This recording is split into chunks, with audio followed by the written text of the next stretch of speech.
The Boarding House by James Joyce. Mrs. Mooney was a butcher's daughter. She was a woman who was quite able to keep things to herself, a determined woman. She had married her father's foreman and opened a butcher's shop near Spring Gardens. But as soon as his father-in-law was dead, Mr. Mooney began to go to the devil. He drank, plundered the till, ran headlong into debt. It was no use making him take the pledge, he was sure to break out again a few days after. By fighting his wife in the presence of customers and by buying bad meat he ruined his business. One night he went for his wife with the cleaver and she had to sleep in a neighbor's house. After that they lived apart. She went to the priest and got a separation from him with care of the children. She would give him neither money nor food nor house room, and so he was obliged to enlist himself as a sheriff's man. He was a shabby, stooped little drunkard with a white face and a white mustache, white eyebrows, penciled above his little eyes, which were veined and raw, and all day long he sat in the bailiff's room, waiting to be put on a job. Mrs. Mooney, who had taken what remained of her money out of the butcher business and set up a boarding house in Hardwick Street, was a big imposing woman. Her house had a floating population made up of tourists from Liverpool and the Isle of Man and, occasionally, artistes from the music halls. Its resident population was made up of clerks from the city. She governed the house cunningly and firmly, knew when to give credit, when to be stern and when to let things pass. All the resident young men spoke of her as the Madam. Mrs. Mooney's young men paid 15 shillings a week for board and lodgings, beer or stout at dinner excluded. They shared in common tastes and occupations, and for this reason they were very chummy with one another. They discussed with one another the chances of favorites and outsiders. Jack Mooney, the Madam's son, who was clerk to a commission agent in Fleet Street, had the reputation of being a hard case. He was fond of using soldiers' obscenities. Usually he came home in the small hours. When he met his friends he had always a good one to tell them, and he was always sure to be on to a good thing, that is to say, a likely horse or a likely artiste. He was also handy with the mitts and sang comic songs. On Sunday nights there would often be a reunion in Mrs. Mooney's front drawing room. The music hall artistes would oblige, and Sheridan played waltzes and polkas and vamped accompaniments. Polly Mooney, the Madam's daughter, would also sing. She sang, "I'm a naughty girl. You needn't sham. You know I am." Polly was a slim girl of 19, she had light soft hair and a small full mouth. Her eyes, which were grey with a shade of green through them, had a habit of glancing upwards when she spoke with anyone, which made her look like a little perverse Madonna. Mrs. Mooney had first sent her daughter to be a typist in a corn factor's office, but, as a disreputable sheriff's man used to come every other day to the office, asking to be allowed to say a word to his daughter, she had taken her daughter home again and set her to do housework. As Polly was very lively, the intention was to give her the run of the young men. Besides, young men like to feel that there is a young woman not very far away. Polly, of course, flirted with the young men, but Mrs. Mooney, who was a shrewd judge, knew that the young men were only passing the time away, none of them meant business.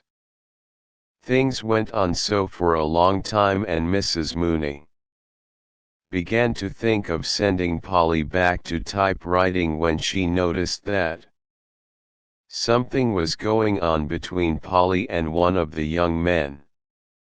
She watched the pair and kept her own counsel. Polly knew that she was being watched, but still her mother's persistent silence could not be misunderstood. There had been no open complicity between mother and daughter, no open understanding, but, though people in the house began to talk of the affair, still Mrs. Mooney did not intervene. Polly began to grow a little strange in her manner, and the young man was evidently perturbed. At last, when she judged it to be the right moment, Mrs. Mooney intervened. She dealt with moral problems as a cleaver deals with meat, and in this case she had made up her mind. It was a bright Sunday morning of early summer, promising heat, but with a fresh breeze blowing. All the windows of the boarding house were open, and the lace curtains ballooned gently towards the street beneath the raised sashes. The belfry of George's church sent out constant peals, and worshippers, singly or in groups, traversed the little circus before the church, revealing their purpose by their self-contained demeanor no less than by the little volumes in their gloved hands. Breakfast was over in the boarding house, and the table of the breakfast room was covered with plates on which lay yellow streaks of eggs with morsels of bacon fat and bacon rind. Mrs. Mooney sat in the straw armchair and watched the servant Mary remove the breakfast things. She made Mary collect the crusts and pieces of broken bread to help to make Tuesday's bread pudding. When the table was cleared, the broken bread collected, the sugar and butter safe under lock and key, she began to reconstruct the interview which she had had the night before with Polly. Things were as she had suspected. She had been frank in her questions, and Polly had been frank in her answers. Both had been somewhat awkward, of course. She had been made awkward by her not wishing to receive the news in too cavalier a fashion, or to seem to have connived, and Polly had been made awkward not merely because allusions of that kind always made her awkward, but also because she did not wish it to be thought that in her wise innocence she had divined the intention behind her mother's tolerance. Mrs. Mooney glanced instinctively at the little gilt clock on the mantelpiece. As soon as she had become aware through her reverie that the bells of George's church had stopped ringing. It was 17 minutes past 11, she would have lots of time to have the matter out with Mr. Doran and then catch short 12 at Marlborough Street. She was sure she would win. To begin with, she had all the weight of social opinion on her side. She was an outraged mother. She had allowed him to live beneath her roof, assuming that he was a man of honor, and he had simply abused her hospitality. He was 34 or 35 years of age, so that youth could not be pleaded as his excuse, nor could ignorance be his excuse, since he was a man who had seen something of the world. He had simply taken advantage of Polly's youth and inexperience, that was evident. The question was, what reparation would he make? There must be reparation made in such case. It is all very well for the man, he can go his ways as if nothing had happened, having had his moment of pleasure, but the girl has to bear the brunt. Some mothers would be content to patch up such an affair for a sum of money. She had known cases of it, but she would not do so. For her, only one reparation could make up for the loss of her daughter's honor: marriage. She counted all her cards again before sending Mary up to Doran's room to say that she wished to speak with him. She felt sure she would win.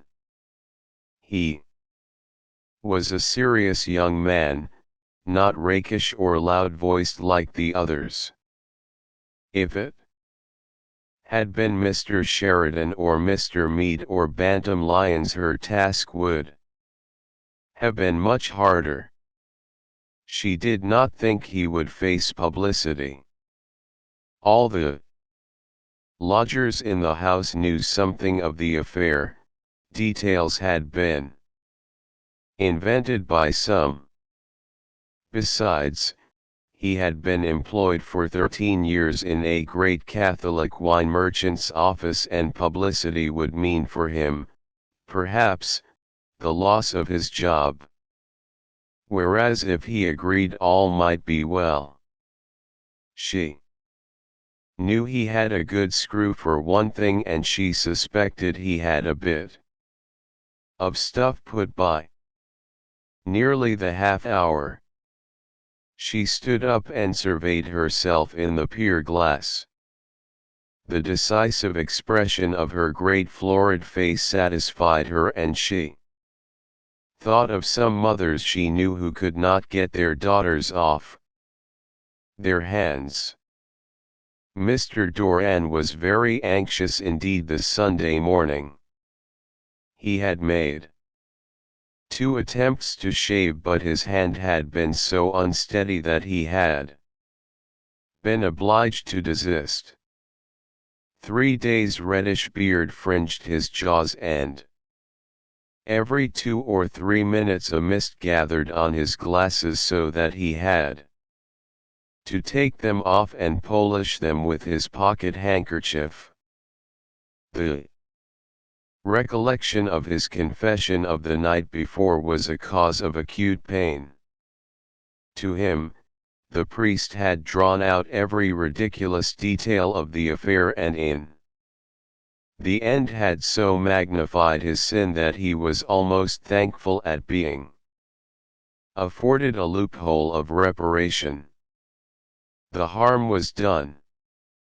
What could he do now but marry her or run away? He could not brazen it out. The affair would be sure to be talked of, and his employer would be certain to hear of it. Dublin is such a small city, everyone knows everyone else's business. He felt his heart leap warmly in his throat as he heard in his excited imagination old Mr. Leonard calling out in his rasping voice, "Send Mr. Doran here, please." All his long years of service gone for nothing. All his industry and diligence thrown away. As a young man he had sown his wild oats, of course, he had boasted of his free thinking and denied the existence of God to his companions in public houses. But that was all past and done with, nearly. He still bought a copy of Reynolds's newspaper every week, but he attended to his religious duties and for 9/10 of the year lived a regular life. He had money enough to settle down on, it was not that. But the family would look down on her. First of all there was her disreputable father, and then her mother's boarding house was beginning to get a certain fame. He had a notion that he was being had. He could imagine his friends talking of the affair and laughing. Thanks for being a part of Chronicles Corner. I hope you enjoyed the story. Don't forget to like, subscribe, and hit that bell icon for future updates. Goodbye.